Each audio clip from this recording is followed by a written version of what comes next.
Daud itu memang seorang yang dipilih Tuhan ya. Dipilih Tuhan untuk jadi seorang raja. Dan diawali memang dari seorang yang sederhana. Seorang gembala. Gembala bahkan tidak mengembalakan banyak. Karena waktu dia ada diutus oleh ayahnya, lalu dia ketemu kakaknya di medan perang waktu Israel berperang lawan Filistin.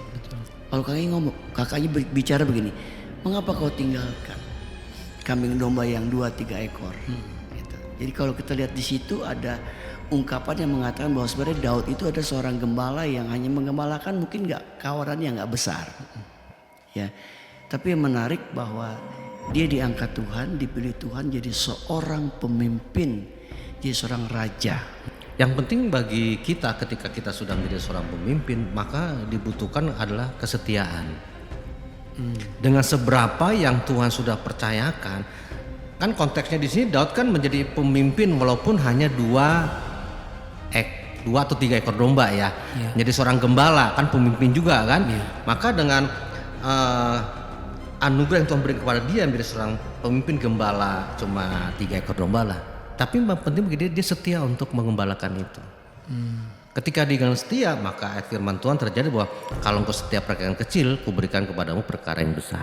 Saul itu beda dengan Daud. Sebenarnya Tuhan tuh berencana supaya kerajaan Saul itu kekal. Iya. Tuhan tuh tidak mau pindah ke Daud.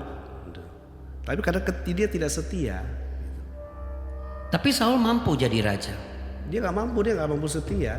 Dia suruh nunggu aja sampai Samuel gak mau dia kan. Iya. Tidak melakukan apa yang harus dilakukan oleh imam itu korban, dia lakukan tugas itu.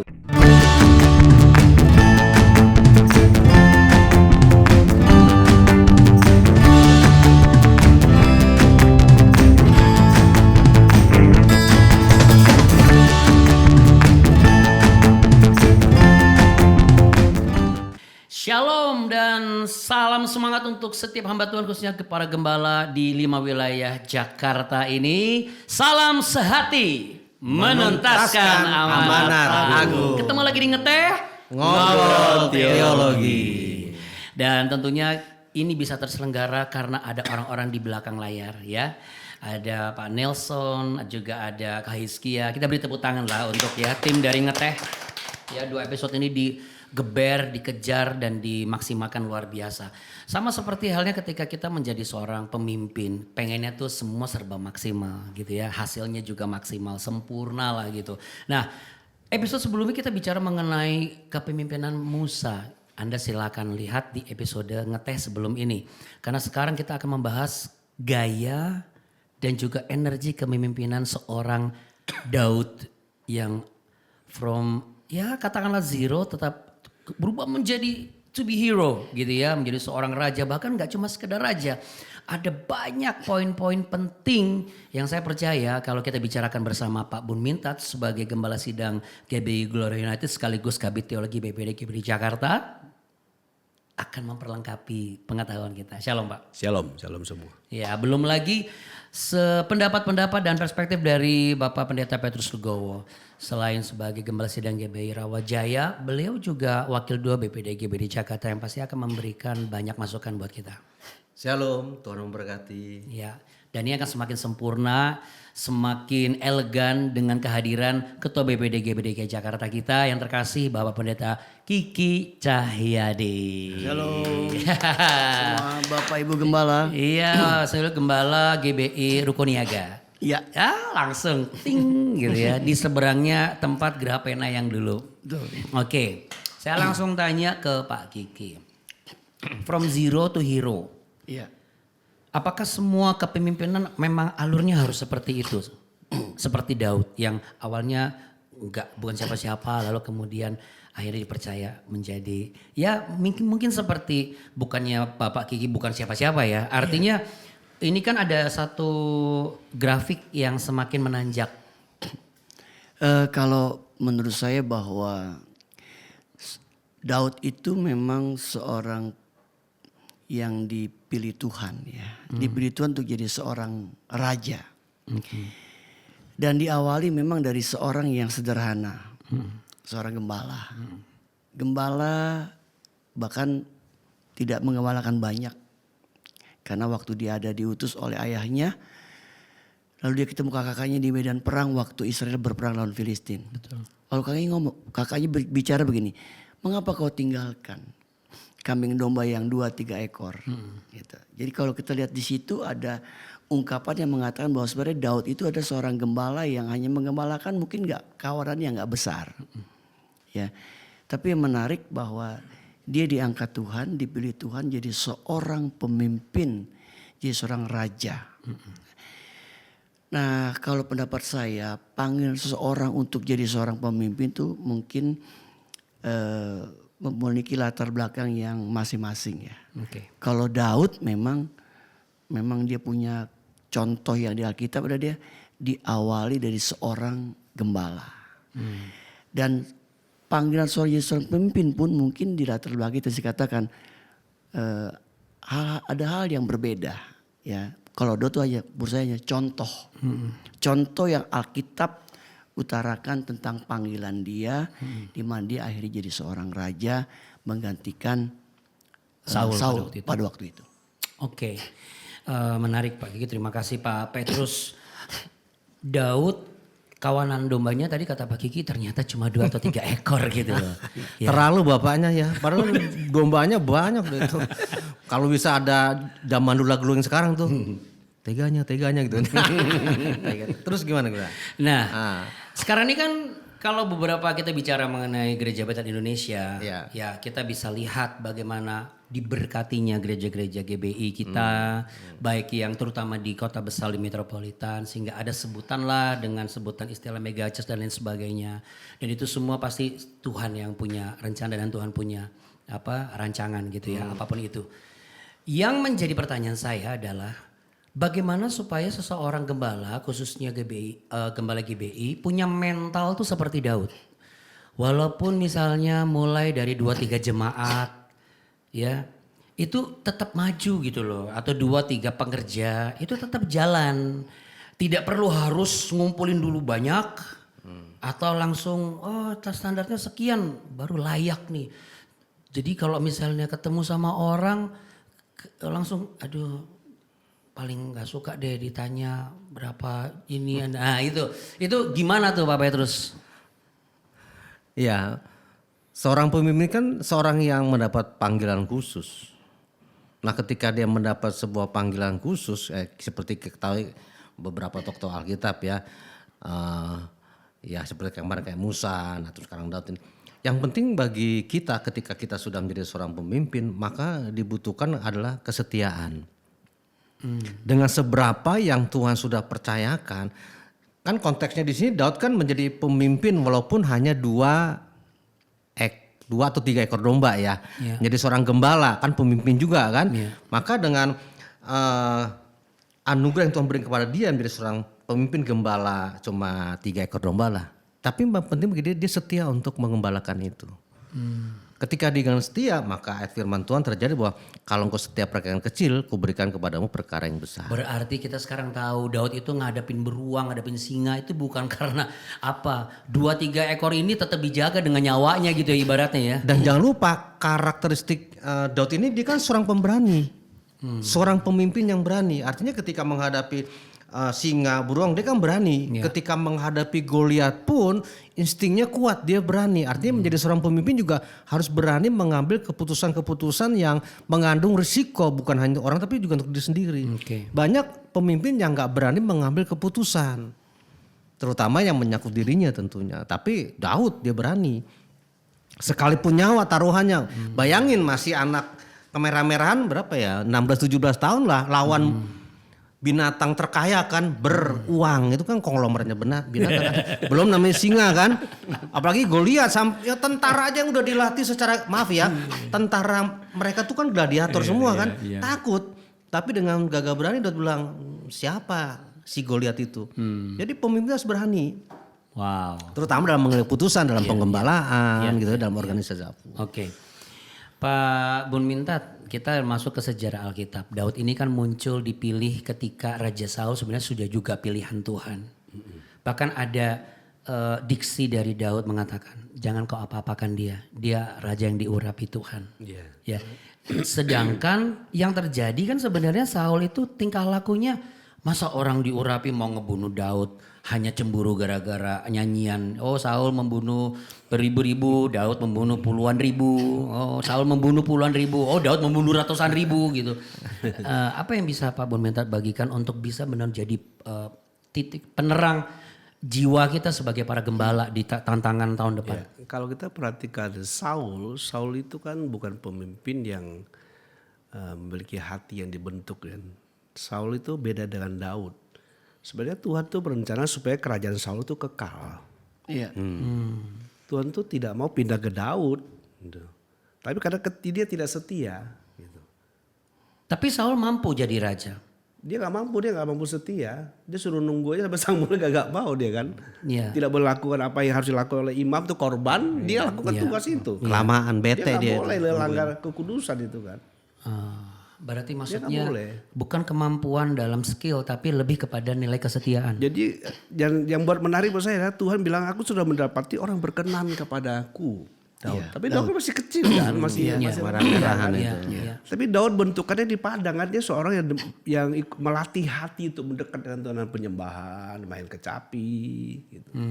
Ya, makanya dia seorang pemazmur, dia seorang penyembah gitu. Jadi lebih hatinya lebih dia lebih hubungan dengan Tuhan dengan hati gitu bentukannya. Ini bukan berarti kategori seorang gembala adalah yang hobi karaoke gitu ya. Bukan ya. Enggak takut gitu. Wah, Daud kan suka nyanyi. Wah, saya karaoke tiap malam. Dan Tuhan langsung bilang pada Daud kan belum teruji kan kalau secara waktu kan. Walaupun dia sudah diurapi oleh Samuel, sejak itu Roh Tuhan berkuasa atas dia. Betul. Dan sejak itu dia bisa mengalahkan beruang dan Sika kan pengurapan atas dia itu. Iya. Sampai akhirnya dia mengalahkan Goliat. Kau lihat kan? Gitu. Kan dia tahu istilah perjanjian sunat dengan Israel kan, Tuhan Allah menyertai mereka. Gitu. Jadi kalau kedekatan hati Daud itu tidak dimiliki oleh Saul. Saul nggak punya hati yang dekat dengan Tuhan. Daud itu punya dan dari kecil. Itu menjadi modal dasar untuk berikutnya. Walaupun dalam perjalanan Daud itu ada cacat celahnya, tapi dia orangnya rendah hati, ditegur mau. Tapi dia berdosa ditegur. Tapi Saul itu bisa ngerti perasaan Tuhan loh. Sampai kayaknya Tuhan marah sama saya. Tapi dia tetap ngelakuin yang gak berkenan gitu. Dia bukan tahu sudah kefefet dia. Ya kan Tuhan gak mau tolong dia kan. Tuhan meninggalkan saya katanya. Dia sudah takut. Iya kan maksudnya dia sudah tahu lucu kan sebenarnya. Dia bukan tahu Dia tahu keadaan dia sebenarnya ya. Pura-pura tahu yang tahu sebetulnya. Iya. Ya, karena kenapa? Karena kan tahun 2026 ada banyak prediksi-prediksi ini itu dan lain sebagainya. Oke lah, kita harus punya mental sama seperti Daud. Tapi bagaimana ketika mental itu jatuh, Pak Kiki? Katakanlah Daud jatuh oleh karena perzinahan. Iya. Kan kita tidak secara faktual juga melakukan perzinahan gitu kan. Tetapi mungkin perzinahan roh. Mungkin kita mendengar masukan-masukan yang menurut kita baik buat kita. Sehingga kita mulai sedikit kompromi-kompromi kecil nih Pak. Iya. Ya supaya jabatannya tidak bisa dilengsarkan sama pendeta lain. Bolehlah pegang ini, pakai ini di tangan kanan. Nanti kalau pas masuk kamar mandi dicopot ya. Kan ini juga Tuhan kasih kekuatan untuk kebaikan. Ya. Itu judul lagunya Madu Racun itu. Madu kan kira racun. Iya gitu. Nah ini konsep seperti ini kan sebenarnya berani di tempat yang salah. Keputusan yang diambil terlalu berani seorang pendeta masih bisa mengatakan tas saya jangan ditaruh, jangan masuk kamar mandi. Tanpa dijelaskan saya yang mendengar sudah bisa. Benar, udah connect Pak. Enggak mungkin saya bohong-bohongan. Benar, saya langsung connect. Ada Loh, itu gitu. Iya dong. ada memang. Bukan karena ada berlian Di lapangan hilang. Pak, saya aja mau apapun sampai ada Alkitab di tas. Sini Pak, saya pegangin. Enggak apa-apa, saya bawa aja ke dalam kamar mandi. Emang kenapa gitu? Daripada saya titip dulu. Kalau ini beda, bukan titip. Jangan masuk ke kamar mandi. Ini tas jangan sampai masuk kamar mandi. Ya kan yang mendengar langsung loh. Nah, bagaimana Pak? Menurut Pak Kiki, mungkin ada beberapa sahabat-sahabat kita yang punya passion nih ceritanya. Wah, aku mau jadi seperti Pak Kiki juga nih. Satu saat jadi ketua perwil. jadi ketua BPD. Tapi ternyata karena nggak sabar, dia berani mengambil sebuah keputusan yang cukup berani, bahkan sangat berani. Namun di posisi yang salah. Ya. Satu hal yang perlu kita belajar adalah kita harus tunggu waktunya Tuhan. Kita mesti mengerti tentang belajar waktunya Tuhan. Jadi gini, kalau saya punya pemahaman, kalau kita mengerti waktunya Tuhan, nanti Tuhan sendiri akan promosikan kita. Amin. Dia promosikan kita. Kemudian bahwa sikap kerendahan hati kita tuh harus selalu ada. Karena ini jadi satu kunci. Daud termasuk raja yang banyak belajar tentang rendah hati. Jadi terbukti ketika ditegur oleh Nabi Nathan akibat perbuatannya. Tapi dia mentang-mentang bukan karena dia raja, dia menolak. Tapi dia langsung bertobat, dia minta ampun. Dia menunjukkan kerendahan hatinya di hadapan Tuhan. Dan inilah yang saya melihat bahwa salah satu contoh kenapa Daud ya bisa diangkat Tuhan jadi raja kedua menggantikan Saul. Ternyata memang salah satu yang dimiliki oleh Daud adalah di samping dia memiliki ketaatan dan sebagainya, tapi dia juga memiliki kerendahan hati. Kerendahan hati. Nah, kita kalau mau jadi seorang pemimpin begitu, ya bolehlah punya kerinduan untuk jadi seorang pemimpin itu boleh. Kan kita manusiawi bolehlah punya keinginan-keinginan itu.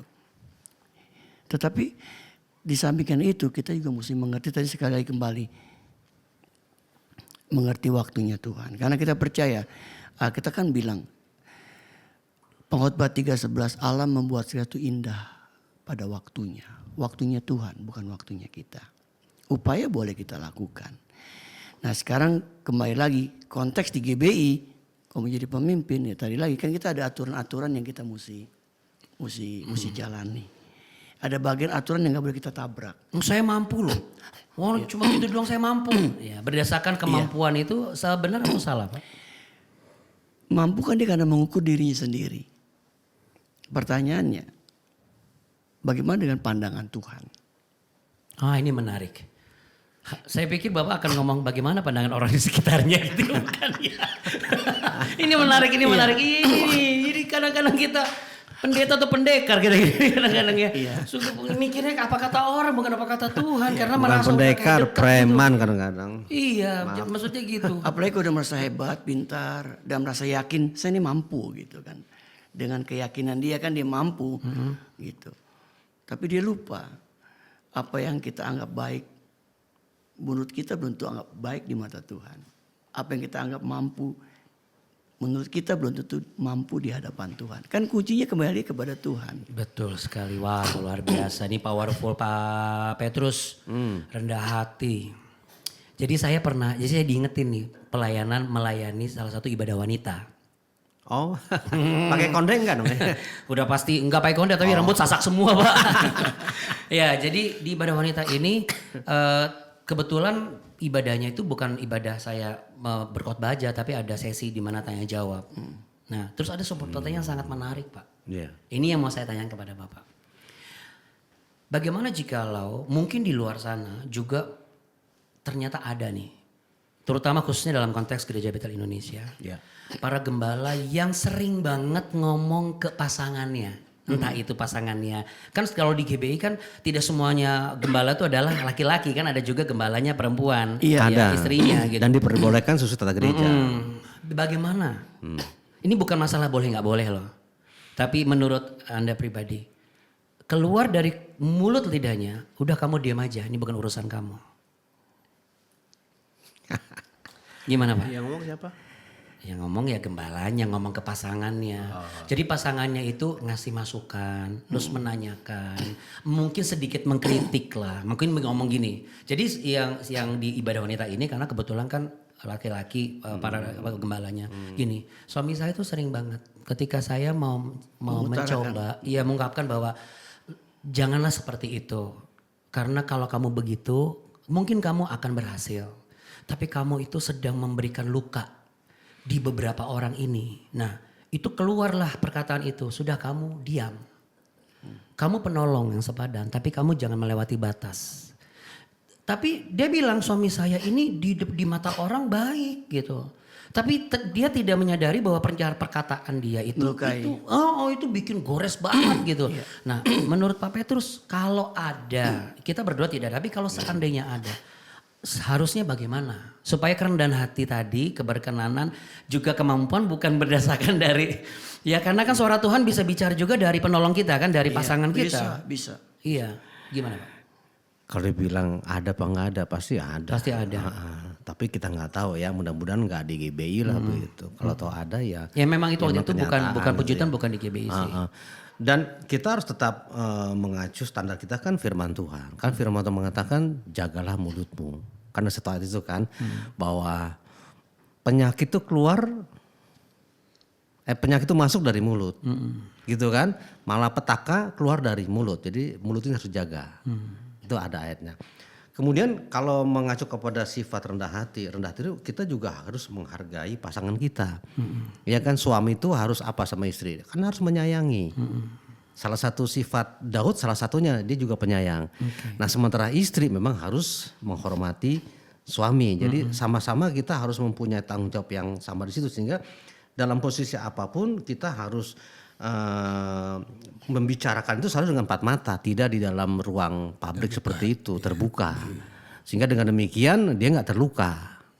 Mam kamu gini-gini gitu kan, dengan empat mata mungkin lebih dan mungkin indah. Menciptakan dialog yang humanis ya, yang antar suami istri. Jadi lepasin jabatannya, tadi mama ngomong apa sih gitu ya. Sehingga nanti ujung-ujungnya kan baikan itu kan tercipta perdamaian. Mungkin yang memberi masukan juga kalau bisa jangan di depan orang juga sehingga tidak terespon ataupun yang tadi saya bilang itu juga. jangan di depan publik atau depan forum secara terbuka, tertutup. Jadi akhirnya suaminya merespon secara spontan gitu. Iya. Tapi kalau misalnya dia sudah bicara baik-baik, tapi juga dia ngomong secara pribadi dalam kamar mengatakan, kamu kan istri saya, kamu diam. Oh itu sebetulnya kalau dalam bahasa Yunani itu ya urailo lah gitu. Kurang bijak. Dia nggak menyayangi istri. Kan konteks menyayangi kan itu kan bagian dari kehidupannya juga, bagian dari tubuhnya juga gitu. Dia harus berkata dengan penuh kasih. Sampai mengatakan kalau kau melewati batas kau berdosa. Nah ini bahaya nih. Dosa di mana kan belum tentu berdosa kan. Iya. Kita nggak tahu ini kalau di kita sudah jelas. Itulah fungsinya tata gereja ya di Gereja Bethel Indonesia, betul nggak Pak Gini? Etika, norma itu semua diberikan sebuah frame yang jelas gitu. Bagaimana kita mengatur dan juga mengatakan sesuatu. Ini sebentar habis ini ke Pak Bumintat nih lebih dalam lagi nih. Begini, kalau kebetulan di sinode kita GBI wanita itu bisa jadi pendeta, jadi gembala. Tapi ada sinode tertentu tidak boleh. Sinode tertentu tuh wanita nggak boleh jadi pendeta. Oke, jadi solusinya buat teman-teman saya kemarin silakan kunjungi ke BPD GBI Jakarta, bertemu dengan mungkin Pak Kiki atau Pak Petrus.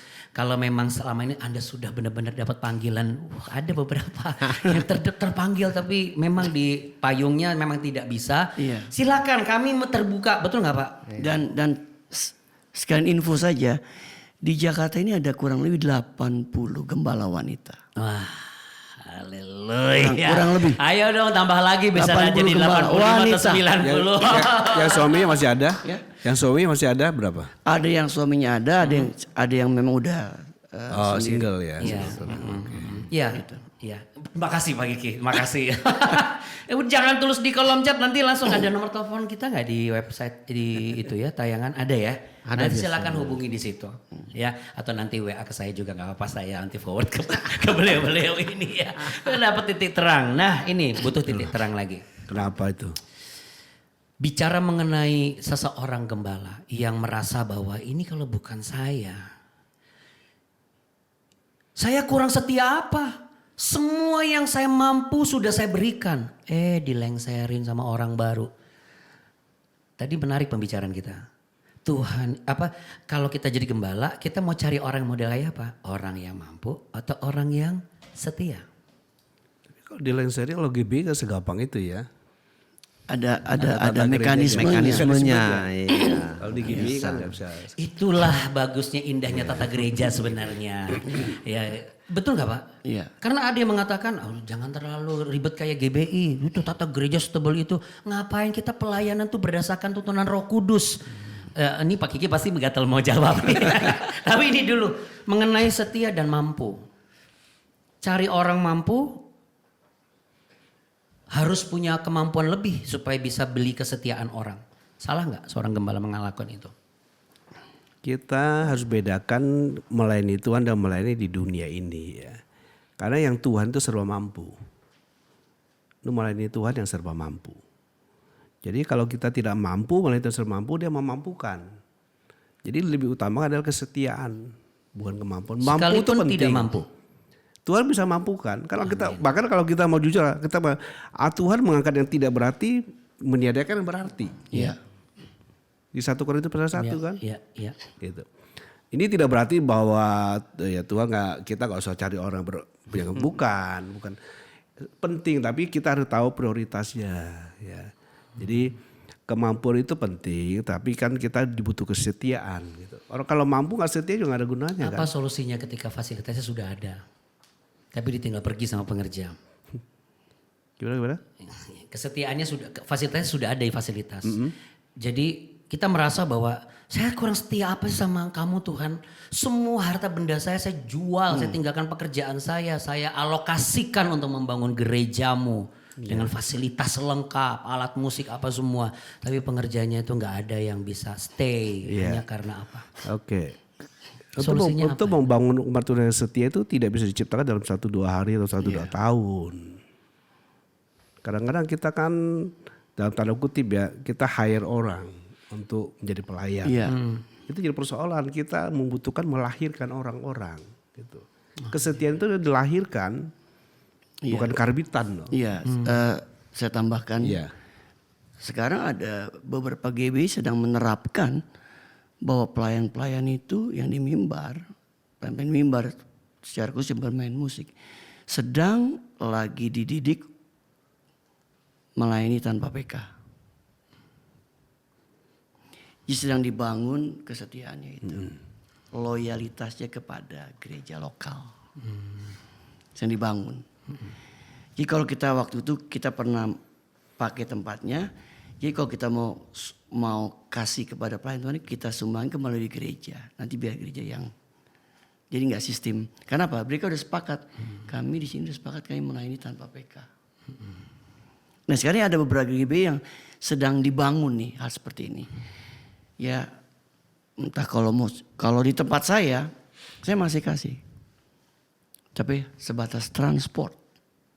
Iya. Sebatas transport. Kita juga harus lihat keadaan orang juga ya Iya, Pak. betul. Kondisi. Kalau di gereja saya nggak pakai PK. Latih mereka dari yang nggak punya talenta kita latih di mereka melayani. Ada yang kita kasih PK karena memang mereka hidup dari sana. Gitu. Mereka dia musisi gitu. Iya, iya. Jadi kita pagi ngomong itu betul, Iya, kita jadi gereja harus kita juga betul. proporsional juga ya. Iya. Kita harus pemetaan juga, nggak cuma sekedar. Jadi kita harus berkondisikan ini. Iya. Sebenarnya selama ini kan gereja kan ya kayak main musik baik dikasih PK, Iya. kan dikasih PK. Gitu. Menjadi sebuah tradisi yang akhirnya untuk membentuk sebuah kesetiaan susah gitu. Jadi kalau ada gereja lain yang hire lebih tinggi ya tinggal nyebrang aja. Ya, jadi yang disampaikan oleh Pak Bun Mintat itu jadi modal sangat kuat untuk membangun kembali mentalitas seorang gembala yang mudah sekali ditinggal pengerjanya ya, hanya karena ditawari dengan poin-poin reward maksudnya di luar gitu. Iya. Ya kan? Ini makasih banget nih Pak. Karena Daud setia luar biasa menurut saya. Bahkan nggak ada ibaratnya dia nggak pernah rasa gimana gitu. Dia udah tahu dia berdosa, dia tetap datang sama Tuhan gitu.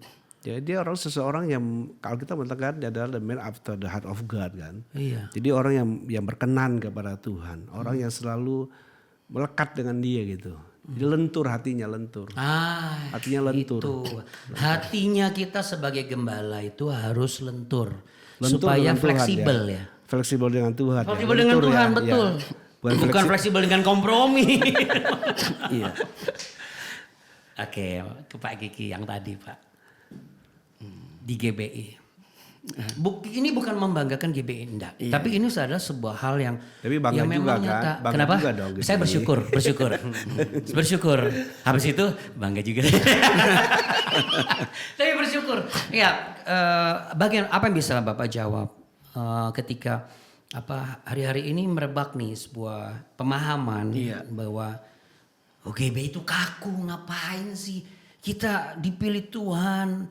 Ya karena pernyataan kalimat-kalimat yang penuh dengan alkitabiah juga gitu bahwa aku akan menuntun engkau dan membawa bangsa segala macam, ngapain dipagari dengan ini itu dan lain sebagainya, setahun sekali bikin sidang majelis ini itu dan lain sebagainya. Dan ini Tuhan yang bergerak, Roh Kudus yang bergerak. Apa jawaban? Jadi Pak begini, Kiki? saat ini GBI ini sedang membangun kualitas pelayanan yang lebih baik lagi. Amin. Kenapa? Karena seringkali GB itu diplesetkan orang. GB itu singkatan Gereja Bebas Indonesia, Gereja Babel Indonesia.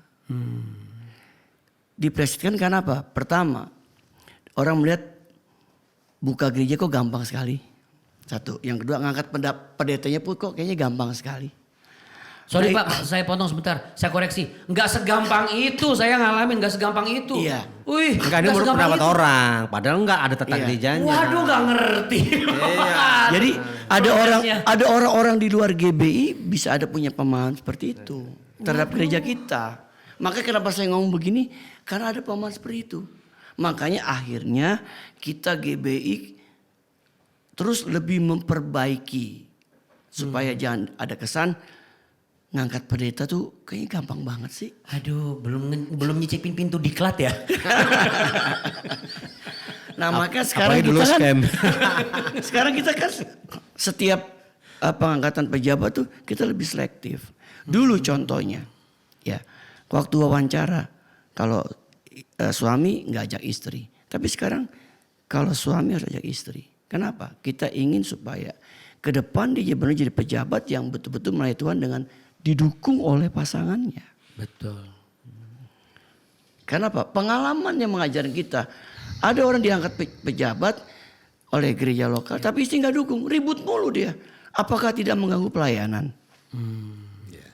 Jadi kita banyak masukan yang membawa kita tuh supaya kita bisa lebih meningkatkan lagi kualitas pelayanan di gereja Betel Indonesia. Tuh, melengkapi yang pagi ngomong itu kan waktu kita diklat, waktu kita bikin pertanyaan wawancara itu salah satu saya masukkan situ, pasti pasangannya ada. Iya. Gitu. Saya ngalamin kok. Kesetiaannya. Kita bikin dia kuesionernya aja. Bang. Mana Ibu Kartikanya? Iya kan ditanya Ada kamu di kan- sebelah. Ya kan setuju gak suamimu, pasanganmu atau istrimu? Iya, belak-belakan. Iya, Setuju nggak? mesti. Iya. Oh karena memang ada beberapa yang ternyata diem-diem nggak ngomong sama pasangannya ya Pak ya? Ada karena berdasarkan mungkin gembala pembinanya yang mengusulkan, tapi tanpa disetujui oleh pasangan. Oke, kalau kita bicara, kita sambungkan memasuki sesi terakhir, Pak Kiki, GBI mau melakukan sesuatu yang lebih baik ya. Iya. Saya tunda dulu pertanyaannya, saya masuk ke Pak Petrus sebentar. Pak Petrus, Daud itu kepemimpinan dan keimanannya luar biasa. Tapi ternyata jatuh juga di kerling seorang wanita. Apakah ini sebuah hal yang manusiawi ketika seorang gembala, katakanlah begitu, bisa jatuh dalam hal dosa apapun itu, termasuk dosa yang sama seperti Daud? Atau memang sebenarnya kita bisa memagari dan membentengi? Seharusnya bisa membentengi ya dengan firman Tuhan. Tetapi memang ada juga mereka yang dengan kekuatannya sendiri akhirnya jatuh ke dalam dosa itu. Sebetulnya bisa dipagari dengan firman Tuhan. Karena kekuatan kita itu kan di firman. Firman itu memampukan kita, contoh seperti misalnya Yusuf lah. Jauh ke sana gitu kan, Yusuf lah. Dia kan bisa untuk menolak. Karena apa? Dia memang membentengi dengan firman. Sayangnya Daud di situ ketika ya begini, memang manusia itu kan mempunyai titik lemah ya. Setiap manusia titik lemahnya beda-beda. Ada yang di duit, lihat duit matanya merah kuning hijau gitu kan, misalnya jatuh, ada yang di seks dan jabatan. Nah, titik lemah itu yang seharusnya ditutup dengan firman. Nah, ini yang kurang disadari oleh hamba-hamba Tuhan. Apa karena Daud iseng kali? Enggak, dia enggak iseng. Dia memang kan lagi disotoh itu kan. Dia enggak cuma ngeliat kan katanya disotoh istilahnya. Orang ada anak buahnya pergi perang, dia kayak ikut perang. Tapi bukan iseng loh tuh, dia serius loh Pak. Iya. Kenapa sih bilang serius? Maksudnya iseng artinya Enggak ada yang tanya. waktu senggang. Ada yang tanya kenapa Daud kok di depan di atas sotoh? Karena Daud itu sedang duduk sambil minum teh. Yuk kita minum teh dulu. Yuk kita minum teh dulu Pak. Jadi lupa ngeteh loh. Jadi waktu senggang ya kan, waktu senggang. Kalau silakan Pak diminum Pak. Kalau waktu senggang lebih baik ngeteh sambil nonton ngeteh ngobrol teologi dibekali dengan banyak hal dialog. Tapi supaya nggak ada yang masuk kemudian mengobok-obok iman kita. Iya, iman itu kan bisa diobok karena dia nggak berpengaruh firman. Iya, Itu sebetulnya intinya. Makanya tetap berpengaruh firman. Iya. Jadi tidak boleh banyak santai loh ya. Itu Daud jatuh gara-gara santai kan. Oke. Ini saya nanti mau ke pertanyaan terakhir ke Pak Kiki. Pak Bun Mintat. Oh iya. Secara keseluruhan, secara holistik lah. Kisah dari Raja Daud ini menurut Anda apa sih intisari yang paling pointed banget dan itu harus ada di dalam DNA pelayanan para gembala di GBI? Daud itu orang yang takut akan Tuhan. Itu poin-poin pentingnya Daud. Dia takut akan Tuhan. Kemudian dia menggembalakan umat Tuhan itu dengan hati seorang gembala. Bukan sekedar seorang pemimpin, walaupun dia bukan seorang pemimpin yang sukses banget dalam mempersiapkan generasinya. Keluarganya kan banyak masalah. Ya kan? Anak-anaknya saling membunuh. Malah mencelakai anaknya sendiri kan. Yang mau rebut kekuasaannya dan seterusnya gitu. Tapi intinya Daud buat saya itu dia seorang yang takut akan Tuhan, dia menjaga hati melekat dengan Tuhan. Artinya kalau seandainya ada badai persoalan dan konflik di keluarga atau rumah tangga atau misalnya terkadang kan biasanya ada komentar-komentar dari orang-orang lain. Alah itu anak pendetanya aja begitu, ngapain kerja di situ, mending kerja di sono misalnya gitu. Itu kita jangan langsung kayak down ya Pak ya. Jangan. Ya kalau kita bersalah ya bertobat lah kan. Semua kita bisa lakukan kesalahan. Kembali dan jangan menyerah gitu. Ya, yakinlah kalau Tuhan memanggil kita 0 tapi Tuhan kan 1. Ya kan? Kita 0 Tuhan 1 jadi 10 kan. Sempurna. Iya kan? Tapi nolnya di belakang jadi di depan. Oke. Kalau Anda baru bergabung, tonton episode yang sebelumnya. Karena kepemimpinan ini akan semakin lengkap ketika Anda menyaksikan 2 episode ini ya. Kalau ada tutur kata kami yang mungkin Anda merasa ini Pak Kiki ngomongin saya nih. Ini hostnya ini lagi nyindir saya nih. Frankly speaking kami tidak tahu apa-apa sama sekali. Apa yang kami bicarakan bahkan tidak ada skrip. Semua berdasarkan Roh Kudus. Betul kita ada pembicaraan poin-poin. Tetapi sekali lagi apa yang kita bicarakan murni dari hati para pemimpin yang Tuhan sudah perkenankan di jabatan mereka. Kabid Teologi, Wakil 2 BPD dan Ketua BPD GBD Jakarta. Dan tentunya kita berharap GBI akan menjadi payung yang kokoh dan solid.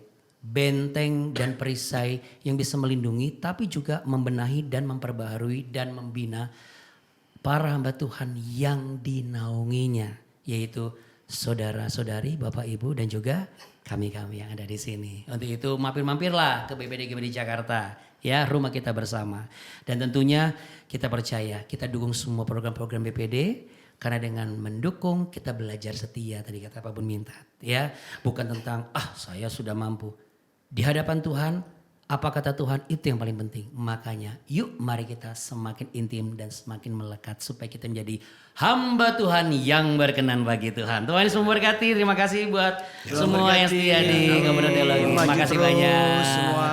Terima kasih Pak. Terima kasih banyak. Luar biasa.